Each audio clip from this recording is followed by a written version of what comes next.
একদিন তুমি তোমার দোয়াগুলোতে বাজবে, আর তারপর তুমি বলবে যে কতটা কঠিন ভাবতাম আমি এটা পাওয়া, যেটা আজ আমি পেয়ে গেছি। তারপর তুমি এটা ভেবে শুকরিয়া করবে যে তুমি আল্লাহর কাছে চাওয়া ছাড়োনি। যদি ছেড়ে দিতে তো কি হাল হতো তোমার? যদি ছেড়ে দিতে তো দেখতে পেতে এই মজেজা। শুধু অল্প একটু দোয়ার প্রয়োজন হয় তোমার অসম্ভব চাওয়াগুলোকে সম্ভব বানাতে। শুধুমাত্র একটা ছোট পিঁপড়ার সমান বিশ্বাসের প্রয়োজন হয়। আল্লাহর নাকে আল্লাহর হ্যাঁ বানাতে শুধুমাত্র মন থেকে করা একটা সিজদার অপেক্ষা থাকে, যে মজেজার সব অপেক্ষা শেষ হয়ে যায়। তওবা ওই দোয়াগুলোর রাস্তা খুলে দেয়, যে রাস্তা আমাদের গুনাহ আটকে রাখে। কোনো কাকতালীয় নয়, এটা আল্লাহর ইচ্ছা। মুখে আসা প্রতিটা দোয়া কবুলিয়তের দোয়া হয়। নসিব কি জিনিস? আমাদের কাছে তো নসিব লিখনেওয়ালা আছে। দোয়া এমন প্রতিষেধক যা সমস্ত ব্যথাকে দূর করে দেয়।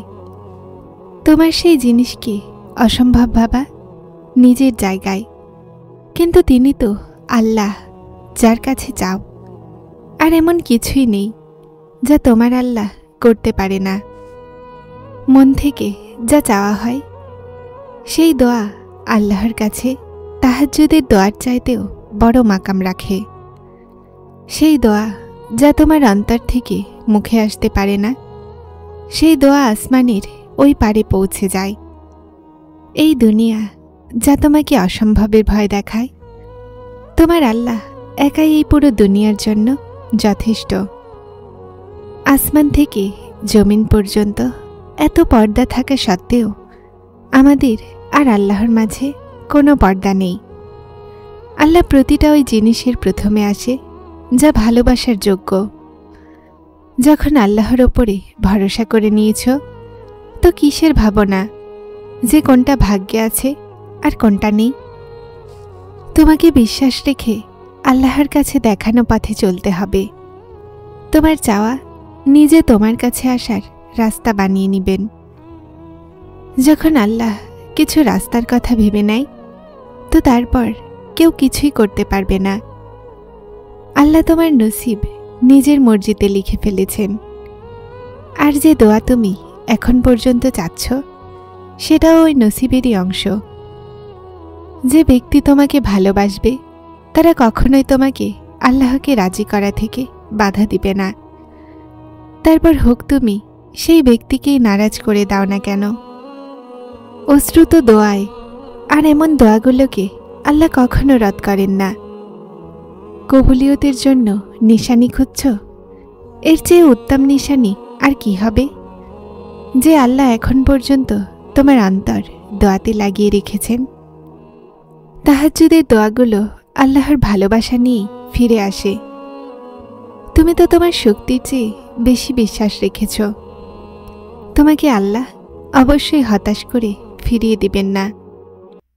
কে জানে আল্লাহ তোমার দোয়াগুলো ওই ভাঙা হৃদয়ের করা সাদকা কবুল করে নিয়েছেন, যা কাদা সত্ত্বেও তুমি হাসিয়েছিলে। আল্লাহ তোমার নসিব নিজের মর্জিতে লিখে ফেলেছেন।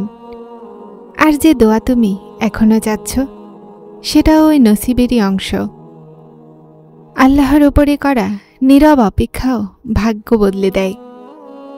শয়তান সবসময় তোমাকে ভয় দেখায়। তখন তোমার অন্তরে ওয়াসওয়াসা আসতে দেয়, যখন তুমি মজেজার সবচেয়ে নিকটে থাকো। কেননা আল্লাহ তখন তোমার ওপরে রাজি হয়ে যায়। আর যাকে আল্লাহর পছন্দ হয়ে যায়, তাকে শয়তান ঘৃণা করে। ভেঙে যাওয়া তো জরুরি ছিল। তোমাকে আল্লাহর দরজায় তো যেতেই হতো। মজেজা তো তাদের জন্য হয় যারা আল্লাহর কাছে চেয়ে তারপর আর কারো কাছে চায় না। তোমারও সময় আসবে, আর তখন দেখে নিও আল্লাহ তখন সমস্ত মজেজাকে তোমার কাছে এনে খাড়া করে দিবেন। দোয়াগুলো যখন অন্তরে দাগ কাটে, তখন আওয়াজগুলো আরশ পর্যন্ত পৌঁছে যায়। আল্লাহ ভালোবাসা অন্তর বদলে দেয়। আল্লাহর কাছে চাইতে থাকো, কেননা যে আল্লাহর কাছে চাওয়া ছাড়ে না, আল্লাহ তাদের জন্য তাদের চাওয়াতে কল্যাণকর করে দেয়। আর সমস্ত কথা তো আল্লাহর ইচ্ছারই হয়। তারপর জিনিসগুলো হোক অথবা মানুষ, হারানো সব কিছু ফিরে পাওয়া যায়।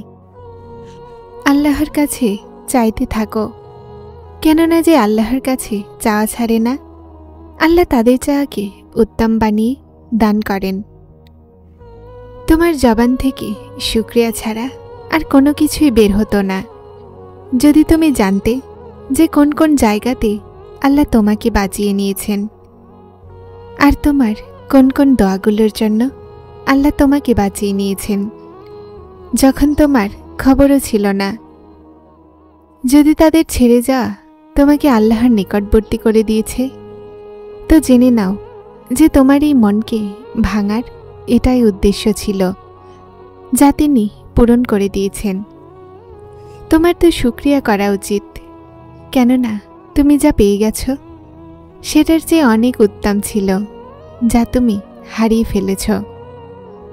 মানুষ বলে যে আমার গুনাহ ক্ষমা পাওয়ার যোগ্য নয়। আল্লাহ বলেন, তুমি আমার রহমকে মানুষের নজরে দেখো। আমি তো কখনো তোমার গুনাহগুলোকে মানুষের নজরে দেখিনি। দোয়াগুলোর ক্ষেত্রে অন্তরের চাওয়াই আল্লাহর চাওয়া হয়। হতাশ হয়ে ছেড়ে দিয়েছ যেই দোয়াকে তুমি কি কখনো ভেবেছ যে সেটাই যদি কবুলিয়তের দোয়া হয়? তো দেরিতে হাল যে ছেড়ে দিয়েছ তুমি কি কখনো এটা ভেবেছ যে যদি সেটাই পরের মুহূর্তে মজিজার হতো? কখন আর কিভাবে আল্লাহ কোন বেলার কথা ভেবেছেন তুমি এটা কখনোই জানতে পারবে না, কখনোই জানতে পারবে না, কখনোই না। তাহাজ্জুদ তো মজিজার এমন আসমানি দরজা যেটা পার করলে দুনিয়ার সমস্ত রাস্তা খুলে যায়, যেটা অতিক্রম করে কষ্টের কারণে আল্লাহর কাছে পৌঁছে যায়, আর ভাঙা হৃদয় সারা জীবনের জন্য জুড়ে যায়। বিশ্বাস রাখো আল্লাহর সাথে করা নিজের দোয়াগুলোতে, আল্লাহ হুবহু সেটাই দিবেন যা তুমি চেয়েছ। আল্লাহর সাথে মনকে জুড়ে নিবে, তো আল্লাহ কোনো এমন জিনিস অথবা মানুষের সাথে তোমার মন জুড়তে দিবেন না যা তোমার জন্য উত্তম নয়, যা তোমার মন ভেঙে দিবে। মানুষ বলে যে কতক্ষণ এই নিরুপায় আমার নসিবে থাকবে। আল্লাহ বলেন, তৈরি হয়ে যাও, আমার সাহায্য অতি নিকটে। মানুষ বলে তারা নবী ছিল যাদের জন্য মজিজা হয়েছিল। আমি তো একজন সাধারণ মানুষ। আল্লাহ বলেন, তাদের রবও আমি ছিলাম, আর তোমাদের রবও আমি, আর আমি তো সবার জন্য একরকম। কি দিয়েছিল তারা? আল্লাহকে ছেড়েছিলে যাদের জন্য। এখন আল্লাহকে ভালোবাসা বানিয়ে দেখি। আমার দোয়াগুলো সবসময় তোমাকে সামলে নিবে যখন আমার হাত তোমার পর্যন্ত পৌঁছাতে পারবে না। দোয়াগুলোকে আল্লাহ সবচেয়ে শক্তিশালী এখতিয়ার দিয়েছেন, যে দোয়াগুলো খারাপকে ভালো বানাতে পারে। আঘাত মনে লেগেছে, কিন্তু হাত তো খালি আছে। কেননা এটাকে দোয়ার জন্য তুলে দেখি। কেটেছে কত রাত উদাসীনতাতে, কেননা এবার রাতগুলোকে তাহাজ্জুদে জেগে দেখি। আল্লাহকে ভুলে দেখেছি প্রতিটা রাস্তা, কেননা এইবার নিজেকে ভুলে দেখি। মজেজা এখন নিজের সবরের দেখি, কেননা এইবার আল্লাহকে রাজি করিয়ে দেখি। পড়ে গিয়েছি প্রতিবার দুনিয়ার কাছে, এইবার কেননা নিজেকে সিজদাতে ফেলে দেখি। মানুষ কখনোই সেই জিনিসগুলোকে তোমার কাছে পৌঁছানোর থেকে আটকাতে পারবে না যা আল্লাহ তোমার জন্য লিখে রেখেছেন। মানুষ কতটাই চেষ্টা করুক, কতটাই ষড়যন্ত্র করুক না কেন, যা তোমার সেটা শুধুই তোমার, আর কেউই এই বাস্তবতাকে বদলাতে পারবে না। কেউই এই বাস্তবতাকে তোমার থেকে আটকাতে পারবে না। বিশ্বাস রেখে চাও, তখনই তো জানতে পারবে এখনো অনেক কিছু বদলাতে চলেছে। অনেক কিছু এখনো ফিরতে পারে। অনেক কিছু আল্লাহর এক কোণে আটকাতে পারে। আর অনেক কিছু তার হুকুমে পুনরায় সম্ভব হতে পারে। মনে রাখো, যিনি তোমার নসিব লিখেছেন তিনি এটাকে পুনরায় লেখারও ক্ষমতা রাখেন। তো দোয়া করতে থাকো আর বিশ্বাস রাখো, এবং দেখো কিভাবে আল্লাহ তোমার ভাগ্যের পাতাগুলোকে বদলে দেন। যারা চ্যানেলটিতে নতুন এসেছেন তারা স্পিরিচুয়াল কোড চ্যানেলটি সাবস্ক্রাইব করে আমার সাথে থাকুন। আসসালামু আলাইকুম।